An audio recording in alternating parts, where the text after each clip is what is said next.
I was able to retire at the age of 40 and move to Florida, where I intended to spend most of my time with my two sons and my late beloved wife.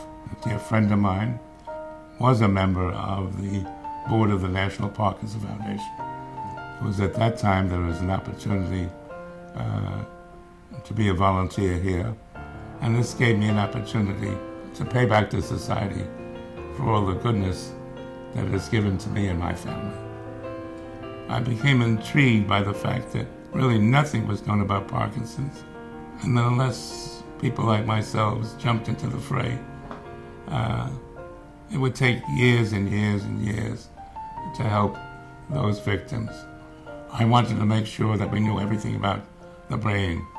So my first action was to make sure that we had a relationship with an institution, and that's where the idea of the Centers of Excellence popped into my brain.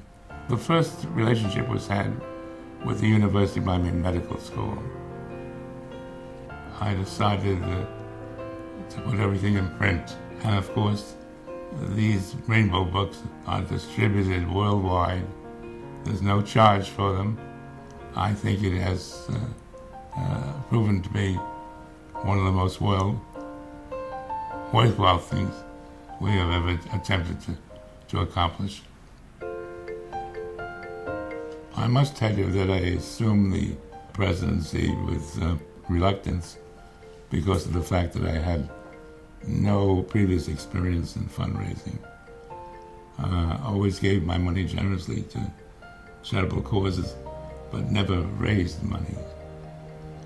My late beloved wife knew my anxiety and said to me, Nat, I'm going to tell you how to raise money. And of course I laughed inwardly because she had never been a businesswoman or always been my wife and a housewife. She said, you belong to Westview Country Club. Why don't you golf as much as you can with a different threesome every day? Tell them what you're doing. They're all wealthy people. I must tell you that I followed her advice, and the first year I picked up 60 founders from my fellow members at Westview Country Club. So I had a minimum of $300,000 now a year coming in. I then went to Yale University, and that became my first Center of Excellence. And of course now we have 43 in most prominent places, not only in the United States, but worldwide. I decided to write a letter to the chairman of the board of the 10 most profitable companies. I must tell you that I was very fortunate. I started receiving phone calls.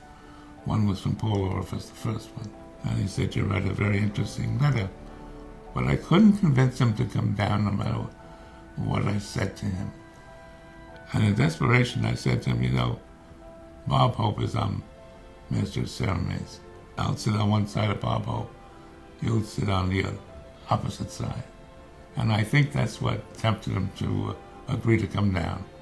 My wife and I brought him to this institution, MPF, and within 1 hour, he said, I never would have believed that you would have an institution such as this, and Dow Chemical will give you $50,000. Well, of course, I was overcome. I think if he asked me what I wanted, I probably would have said 10,000. I was able to develop a tremendous interest in Paul Orifice, and as it turned out, he accepted my invitation to be a member of the board of directors, and eventually he became chairman of the board.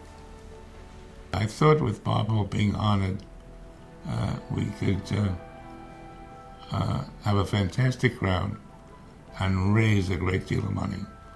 We had over 3,000 people. We raised, I think, $1,200,000 that night. That was the most we ever raised in any gala. I only met Bob Hope when I assumed the presidency. We became fast friends. And it was the same with Dick Clark. And to this day, we're the best of friends, both he and his wife. These guilds were phenomenal because you not only had Bob Hope, but you had 10 or 12 other leading stars as well. You know, there's millions of Parkinson patients throughout the world. We've got to be assured that we're helping each and every one of them in their difficult periods. I'm a very optimistic person. Certainly the National Parkinson Foundation is in the best hands possible. We do have a wonderful board. They will continue the good work that we have done over the years. I'm so optimistic that I have no fear that they will carry on and carry on properly.